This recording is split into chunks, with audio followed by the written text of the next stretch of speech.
I have a confession. I'm a bad film major. I watched maybe like 6 of the nominated Oscar films. Not even like 6 of the best pictures, just 6 of the nominated films. And it's time to repair that. So, come with me if you care.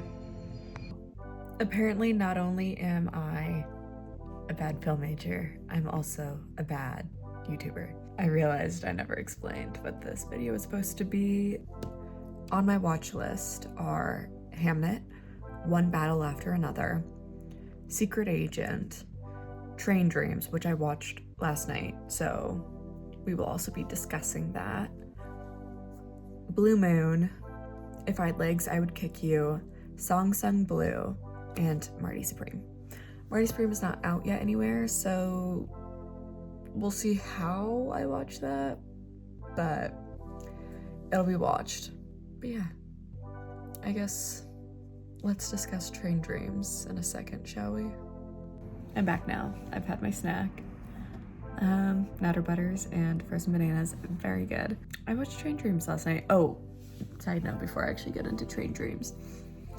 If for some reason, you know, you're finding me on YouTube before TikTok, go follow my TikTok. It's Belly, B-E-L-L-I-E is a star. I should probably not just be holding this. This is probably so awful. Note to future self, oh my god.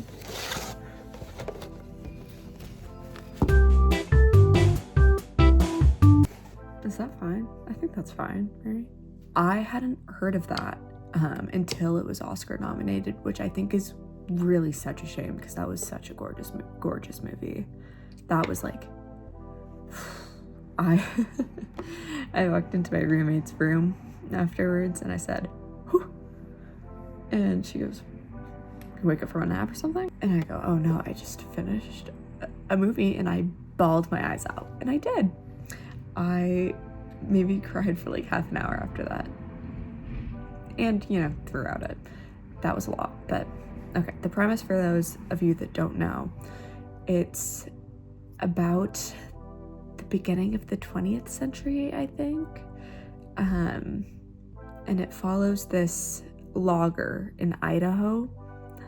And he, you know, meets this woman, he falls in love, like they have a kid, but every logging season, I don't know when logging season is, I think it's the summer, spring, I don't know. He, you know, that's the way that they make money, is because he goes for a season and logs. And so he does a lot of train track development, which is where the name comes from.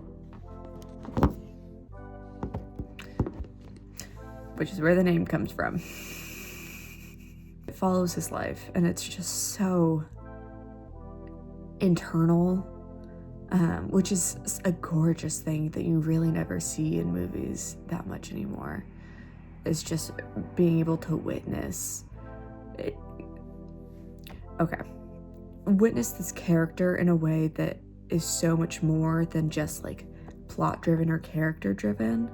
Because there is a plot, but the plot is this guy's life. I'm watching a paper plate roll across the road. Like a tumbleweed. I guess that's what you get when you live in and not the West. The wild, wild West. But we follow just like his love and his friends and his loss, and it's gorgeous. We follow probably around 30 years of his life. But it's gorgeous. It was genuinely one of those movies where I sat there for a bit and I was like, wow, that was a great movie. Sometimes I get caught up in all the things that a movie can be, just because the art of filmmaking has evolved so much since like the Roundhay garden scene, you know? You know, D.W. Griffith, not that I like D.W. Griffith, but the fact that he was considered to be just so ahead of his time in filmmaking in like 1918 to the point now where it's like you have James Cameron developing new technology to keep making movies underwater. Like, so point being, I think both I and a lot of people in film nowadays really just get caught up in all the things that a movie can be, that we forget the things that a movie can do. And I don't know, Train Dreams really made me feel that. I will say, you know, there was a couple of things where I was like, you know, I feel like your female lead isn't really that fleshed out. Both female leads weren't really fleshed out, but I understand that one, you know, they aren't in it for that long. Spoiler, sorry. And two, it's also just like a reflection of the time, but I would have liked to see a little bit more development there, a little bit more, if not writing, then directing. I would have liked to see a bit more there. I think that was like the one downfall of it. I understand what they were doing with the zooms, but I do think occasionally all their zooming in and zooming out kind of took me out of it, and I was like, wow, we're doing it again. It's really a choice. But it also just, that presence and being able to make me think, wow, we're doing that again, is also something that I really enjoyed about the film, because I don't know for certain, but I think this came from a smaller studio, and I think it's a gorgeous thing when smaller studios make films, even if they can't make as many as often. You can really tell that they're doing it because they love it. You can tell when a movie's made and you don't have a producer breathing down your neck saying, make it more normal, make it more palatable. That's not gonna sell. And I really enjoyed that. Also, another standout of this was the aging effects that they did on Joel Edgerton. That was amazing. That was stunning. I remember, like, even a couple years into the film, just seeing his beard slowly start to gray, I was like, oh, they're doing a really good job of that. And then they like made him wrinkle. A+. It was stunning. I actually really enjoyed that a lot. And I'm back to talk about one battle after another. I had very split views on this. I didn't really want to watch it because, in all honesty, I just haven't been a fan of Leonardo DiCaprio recently. I just feel like, and I feel this way a lot about a lot of older men in acting. Older, he's not even that old, sorry to him. I feel like I can't watch their acting. Like, they could be acting up a storm. It's simply just Leonardo DiCaprio playing Ghetto Pat.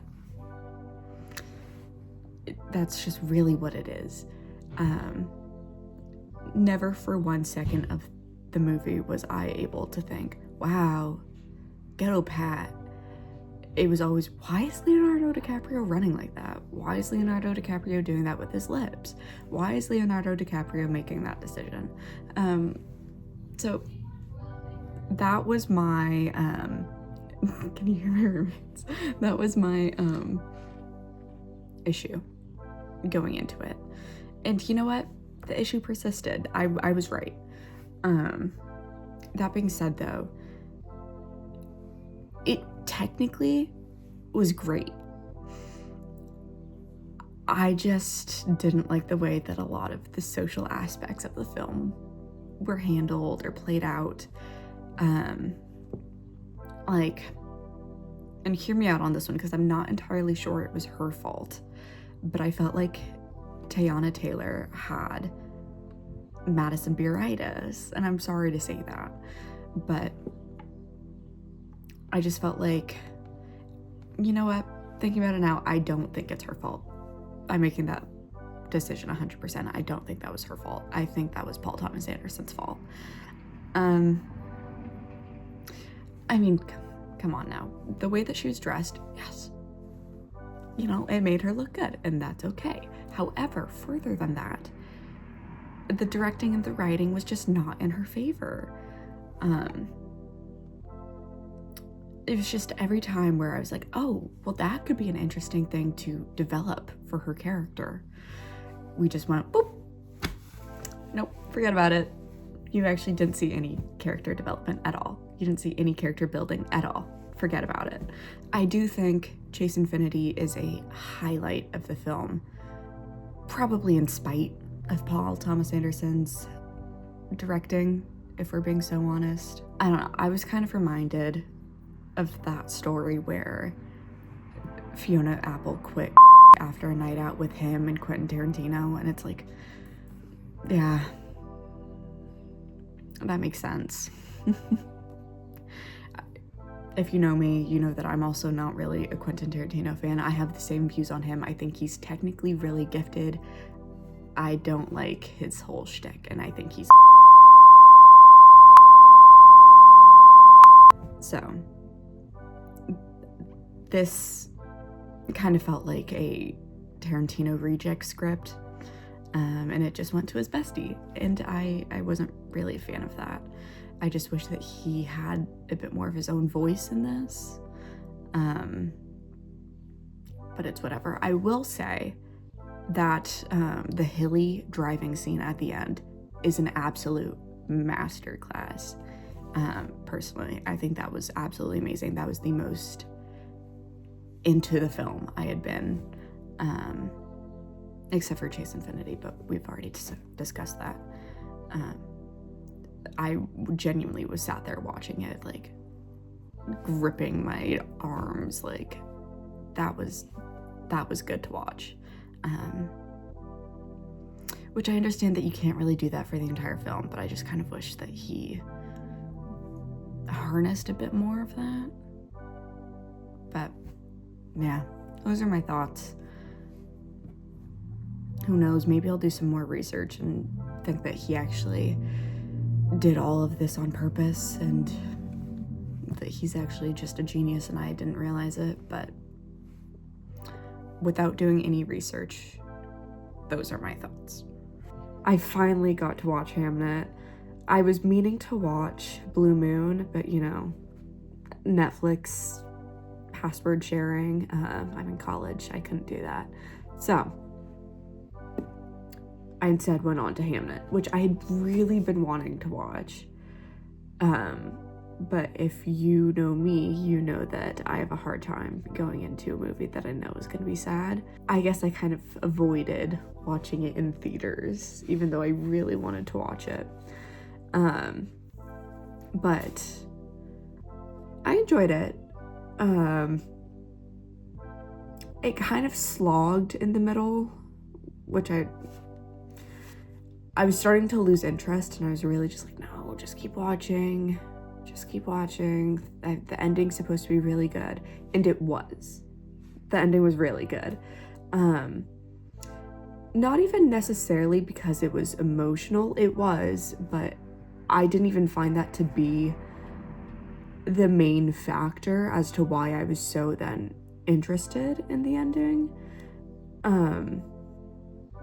It was just so beautifully filmed, and I really appreciated that. It was one of those ones where I got chills, but then I was like, why am I getting chills? Like, I'm actually not even that emotional, but something about this is just so beautiful. And so that's kind of how I felt about it. I will say, as somebody who has worked at a movie theater before, who has spent a lot of time in movie theaters, her yelling out to the actors was just like, oh, stop. It was very banana. I will say though, I did find it funny that Chloe Zhao, I don't know if this is in the book, but how she had the audience respond back to her. It's like, yeah, that is how I want to yell at people sometimes when they're ruining my movie-going experience. But was fun. I forgot Joe Alwyn was in this. because I feel like they really marketed him a lot and then just really pulled out on the marketing, which is fine, it's whatever. He didn't really have the biggest role, but I felt like as the brother, he should have had a bigger role. I just felt like anytime he came in, I was like, oh, and Joe Alwyn's back. Oh, the brother's back. Instead of just like making him an actual character. I think that would have been a lot better, but oh well. Oh, the mother's chant. I understand that, like, obviously motherhood in general plays a large role in the film. They kept repeating like 2 lines that the mother taught them over and over and over again, and I was like, I get it. She said it, I get it. Can we either say something different this time or just not? Yeah. I really loved the coloring though, especially after Train Dreams, because I feel like Train Dreams really set up how I was going to feel about all the other movies because I watched it first. Just watching those like vibrant colors be in this as well was also really gorgeous. I will say, on the topic of Train Dreams, and this isn't entirely Hamnet's fault, I will also say that this is 1, because of Train Dreams, and 2, because I watched Like Water for Chocolate last night as well.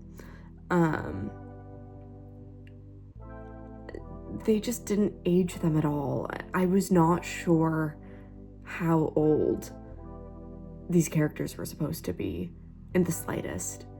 I'm assuming at the very beginning, she was supposed to be like 17 to 22. I just did not know how old they were supposed to be, and they didn't really do an effective job at aging them. I did notice, however, that they did her blush differently as a way of, you know, differentiating timelines, which I thought was interesting.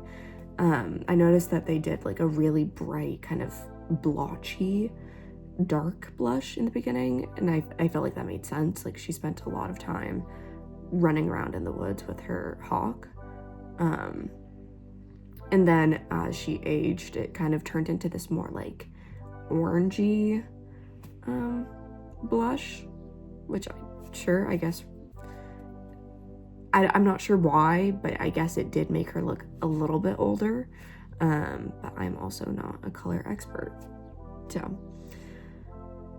yeah, that's how I felt about it. Also, I would like to go back to One Battle After Another. I felt like I was a little bit harsh on Teyana Taylor, and I do think it's not her fault. I do think it was Paul Thomas Anderson's fault that we got the performance that we did, because quite frankly, I just don't think that her character was written to have much range. And I think that is unfortunate, because that character should have a bunch of range, but that was just not how she was written. Yeah. So. But oh well. Once again, I will reiterate the fact that I do think there was multiple times where that character had something, and then Paul Thomas Anderson just brushed past it. And I was like, okay. It would have been nice if we got to explore that, but whatever. I guess I was expecting Hamnet out of that. I wanted to see the intricacies of her being a mother, and what that meant for her. But no, we only got Leonardo DiCaprio reacting to her. Whatever.